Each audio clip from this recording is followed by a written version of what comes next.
Sophie leaned against the kitchen counter late one night, scrolling absent-mindedly through her phone. The house was quiet, her mother and stepfather having gone to bed hours ago. Ethan entered silently, his bare feet padding softly against the tiled floor. He wore a simple t-shirt and sweatpants, his hair tousled as though he had just rolled out of bed. "You're up late," he said, his voice low and rough from sleep. "Couldn't sleep," she replied, setting her phone down. He came closer, standing just a little too close.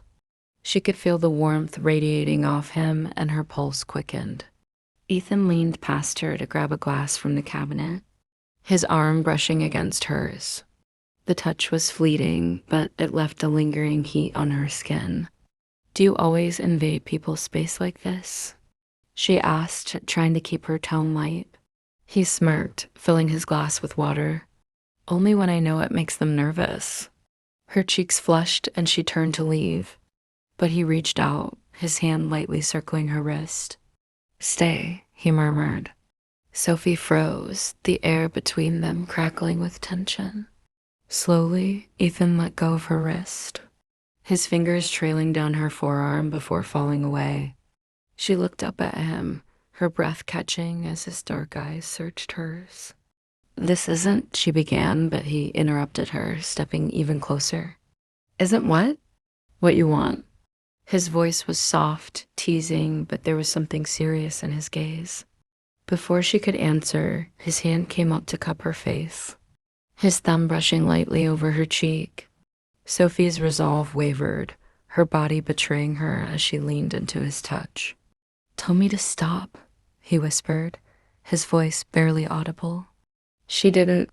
Instead, she let herself be drawn into him, her lips parting slightly as he leaned down. Their mouths met in a slow, tentative kiss that quickly deepened. His hand slid down to her waist, pulling her against him as her fingers tangled in his hair. The counter pressed into her back, trapping her between it and him, but she didn't care.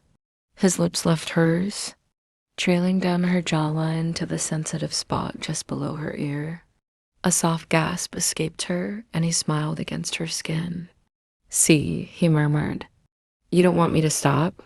Her hands pressed against his chest, as if to push him away, but instead, her fingers curled into the fabric of his shirt, holding him closer. Ethan's hand slid lower, brushing against the small of her back, his touch sending shivers through her body. The sound of the stairs creaking upstairs made them both freeze. They pulled apart quickly, their breaths ragged, as if they'd been caught in the act. Sophie's heart raced as they listened for any signs of movement, but the house remained silent. Ethan smirked, leaning close enough for his breath to tickle her ear. "You're not as good at hiding things as you think," he teased before stepping away and disappearing into the darkness of the hallway. The next morning, Sophie tried to act normal, but every glance Ethan sent her way during breakfast felt like a secret shared between them. When her mother excused herself to take a phone call, Ethan reached across the table, his fingers brushing against hers. The touch was brief, but it sent a jolt of electricity through her. She shot him a warning look, but he only grinned, clearly enjoying her discomfort. Later that day, as Sophie sat on the couch reading, Ethan walked by and casually let his hand graze her shoulder. It wasn't accidental, she knew it wasn't.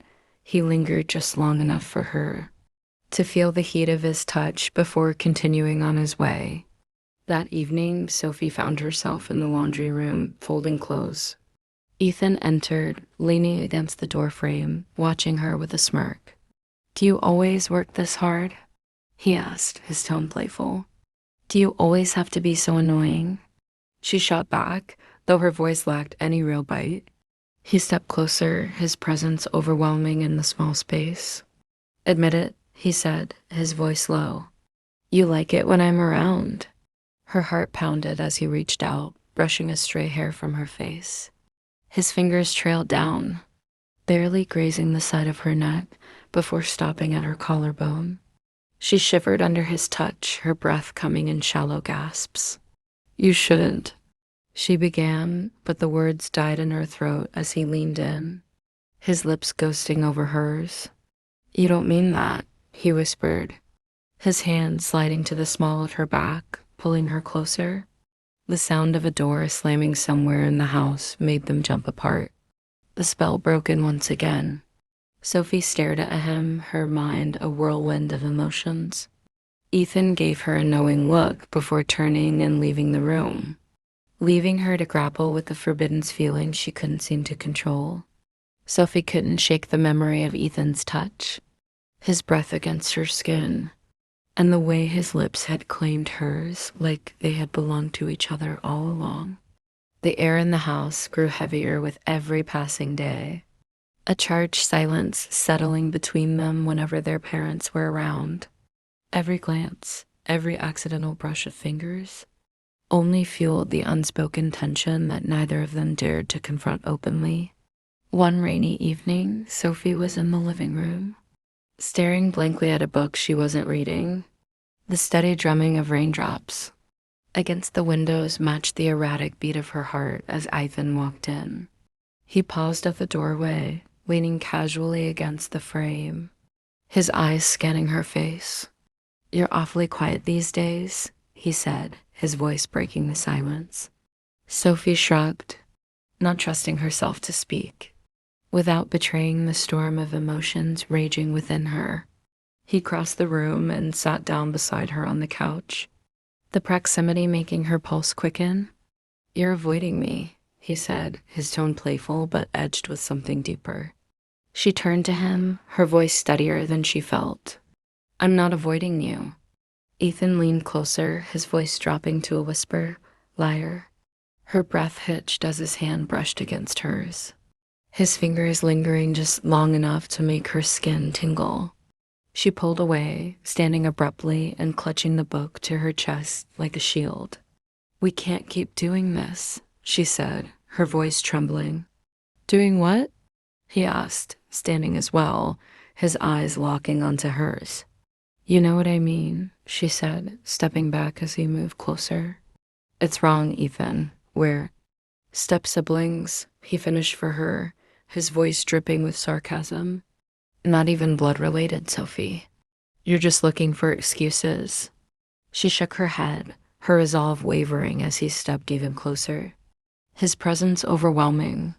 It doesn't matter. It's still wrong. Then tell me to stop, he said, his hand reaching out to brush a strand of hair from her face. His touch was gentle, almost hesitant, but it sent a shiver down her spine. If you really want me to stop, I will. Sophie's lips parted, but no words came out. Instead, she stood frozen as he leaned in, his lips hovering over hers. The tension between them was unbearable, and when his mouth finally claimed hers, she couldn't bring herself to pull away. The kiss was slow and deliberate, as if he was trying to savor every second. His hands slid down her arms, pulling her closer until there was no space left between them. Her book fell to the floor with a soft thud, forgotten in the heat of the moment. When they finally broke apart, both of them were breathless. Ethan rested his forehead against hers, his voice barely audible. Tell me you don't feel this, and I'll walk away. Sophie closed her eyes, her heart pounding in her chest. I don't know what I feel anymore. The sound of the front door opening startled them, and they quickly stepped apart, their parents' voices carrying through the house. Sophie's cheeks burned as she grabbed her book and fled upstairs. Leaving Ethan alone in the living room, the days that followed were a blur of stolen glances and fleeting touches, each one intensifying the pull between them. Sophie found herself drawn to Ethan despite her better judgment, and he seemed determined to break down every wall she put up. One evening, Sophie's mother announced that she and her husband would be attending a weekend conference out of town. You two will have the house to yourselves, she said, her tone light. Just try not to burn it down. Sophie's stomach churned at the thought of being alone with Ethan, but she nodded, forcing a smile.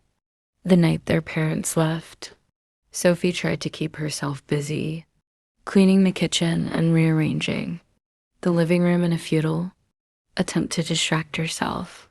But when Ethan appeared in the doorway, his expression unreadable, she knew there was no escaping him. "Are you going to avoid me all weekend?" he asked, stepping into the room. "I'm not avoiding you," she said, her voice defensive. He smirked, closing the distance between them. "Then why do you look like you're about to run?" Sophie's heart raced as he reached out, his fingers brushing against hers. "Ethan, we can't." "Stop saying that," he interrupted, his voice firm but not unkind. "You're only lying to yourself." Before she could respond, he pulled her into his arms, his lips capturing hers in a kiss that left no room for doubt. This time she didn't resist. Her hands found their way to his shoulders, then to his hair, pulling him closer as the last of her resolve crumbled. They moved to the couch, their kisses growing more urgent as the rain outside intensified. Ethan's hands roamed her back, his touch igniting a fire that she couldn't put out. When his lips trailed down her neck, she let out a soft gasp, her fingers clutching at his shirt. "Ethan," she whispered, her voice barely audible. He pulled back slightly, his eyes searching hers. "Do you want me to stop?" She shook her head, unable to speak. And he kissed her again, his hands cradling her face as if she were something fragile and precious. The rest of the weekend passed in a haze of stolen moments and whispered confessions. They danced around the truth of their situation, neither of them willing to face the consequences of their actions. But the intensity of their connection was undeniable, and Sophie found herself falling deeper into something she couldn't control. The suspense came to a head one evening when Sophie noticed her mother's phone sitting on the kitchen counter. Curious, she picked it up and saw an unread text from her stepfather. "We need to talk about Ethan. I think he knows." Sophie's blood ran cold as she read the message, her mind racing with questions. What did he know? And why would her stepfather be concerned? Ethan found her in the kitchen moments later, her pale face betraying her fear. "What's wrong?" he asked, his tone serious. She showed him the text, her hands trembling. "What does he mean?" Ethan's jaw tightened, his expression darkening. "I don't know," he said, but there was something in his voice that made her doubt him. "Ethan, if there's something you're not telling me..." "There's nothing," he said, cutting her off. "But we need to be careful. They're suspicious." That night, Sophie lay awake in bed, her mind spinning with doubts and fears. She couldn't shake the feeling that Ethan was hiding something from her, and the thought made her chest ache. The next day, their parents returned, and the tension in the house was palpable. Sophie tried to act normal, but every time her stepfather looked at her, she felt like he could see right through her. Ethan, on the other hand, seemed unbothered, his calm demeanor only adding to Sophie's anxiety. She cornered him in the hallway that evening, her voice low and urgent.